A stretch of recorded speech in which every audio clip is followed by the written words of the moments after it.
যথেষ্ট তেখেতৰ আশা কৰিছোঁ আৰু পৰমপিতা পৰমেশ্বৰৰ ওচৰত দুয়োগৰাকী যাতে দীৰ্ঘদিন বজালীৰ ডুবিৰ পৰিহৰেশ্বৰ দেৱালয়ত আনন্দৰাম বৰুৱা একাডেমীৰ দেওবৰীয়া বিদ্যালয়ৰ উদ্যোগত কৌশল্যা ৰয়বালা দেৱদাসী বঁটা প্ৰদান অনুষ্ঠান অনুষ্ঠিত কৰা হয়।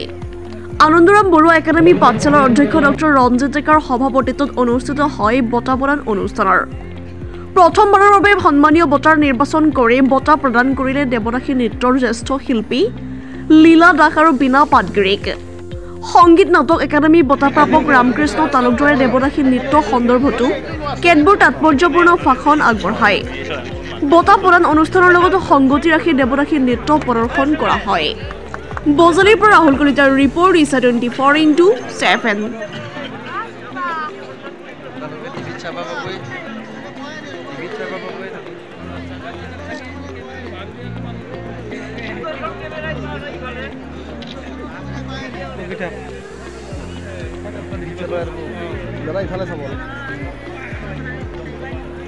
অলপ নামেই দিয়ক নামেই দিয়ক ইফালে চাওক দেৱদাসী বঁটা প্ৰদান কৰিছে সন্মানীয় আনন্দৰাম বৰুৱা একাডেমীৰ ৰেকৰ্ডে জ্যেষ্ঠ শিল্পী লীলা দাসক আৰু লগতে ৯,০০০ টকা।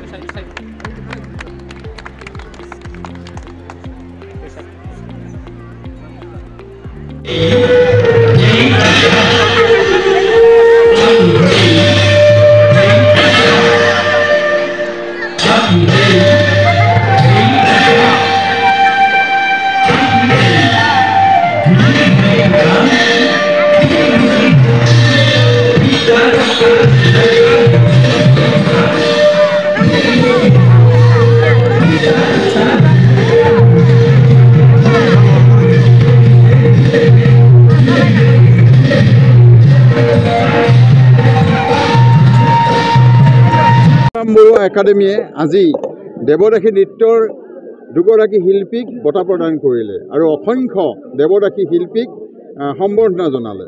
আনন্দৰাম বৰুৱা একাডেমীয়ে যি যাত্ৰা লৈছে সেই যাত্ৰা হ'ল আনন্দৰাম বৰুৱা একাডেমীয়ে সৰ্বস্তৰৰ শিক্ষাৰ্থীক সৰ্বদিশেৰে আগবঢ়াই নিয়াৰ পৰিকল্পনা কৰিছে। আমি বিভিন্ন ধৰণে ক্ৰীড়া, নৃত্য, সংগীত, অভিনয়কে আদি কৰি সকলো দিশ আমাৰ যি ছাত্ৰ ছাত্ৰীসকলৰ অন্যান্য দিশৰ লগতে আগবঢ়াই নিয়াৰ সিদ্ধান্ত গ্ৰহণ কৰিছোঁ।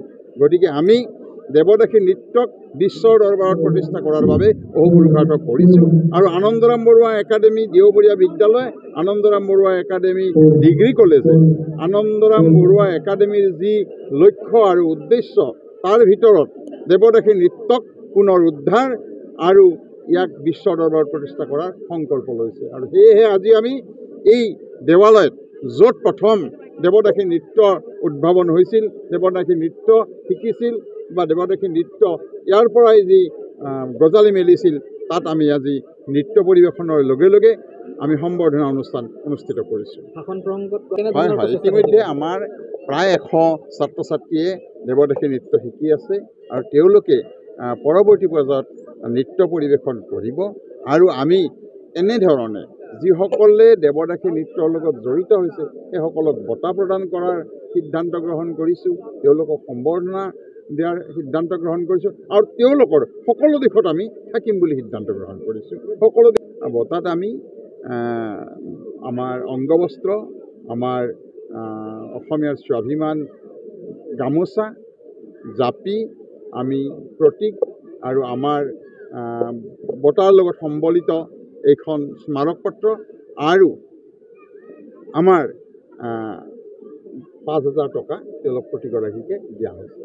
আনন্দৰাম বৰুৱা একাডেমীৰ যাত্ৰা আপোনালোক সকলোৱে জানে এক ব্যতিক্ৰমী যাত্ৰা। আনন্দৰাম বৰুৱা একাডেমী ব্যতিক্ৰমীভাৱে চিন্তা কৰে, ব্যতিক্ৰমীভাৱে ছাত্ৰ ছাত্ৰীসকলক আগবঢ়াই লৈ যায় আৰু সেয়েহে আজি আপোনালোকে দেখিব যে হাজাৰ ছাত্ৰ ছাত্ৰীয়ে ডাক্তৰ হৈছে, আমাৰ কেইবা হাজাৰ ছাত্ৰ ছাত্ৰী ইঞ্জিনিয়াৰ হৈছে, প্ৰফেচাৰ হৈছে, আমাৰ ছাত্ৰ ছাত্ৰী ACS হৈছে, UPSC ছাত্ৰ ছাত্ৰীয়ে সফলতাৰে অৰ্জন কৰি আজি তেওঁলোকে নিৰ্দিষ্ট কামত ব্ৰতী হৈছে ঠিক তেনেধৰণে আমাৰ ছাত্ৰ ছাত্ৰীসকলে বিভিন্ন দিশত আগবাঢ়ি গৈছে গতিকে এই দিশতো আমি আমাৰ সাংস্কৃতিক দিশত ক্ৰীড়াৰ দিশত ছাত্ৰ ছাত্ৰীসকলক আগবঢ়াই নিয়াৰ সিদ্ধান্ত গ্ৰহণ কৰিছোঁ নৃত্যৰ অংকুৰণ হৈছিল ইয়াৰ পৰা দেৱদাসী নৃত্যৰ প্ৰচলন হৈছিল আৰু এই ঠাইতে আমি এই ঠাইক জীপাল কৰাৰ লগে লগে আমি আমাৰ যি পৰম্পৰাগত এই দেৱদাসী নৃত্য এই দেৱদাসী নৃত্যক আমি আগবঢ়াই নিয়াৰ বাবে ইয়াৰ পৰাই যাত্ৰা আৰম্ভ কৰিছোঁ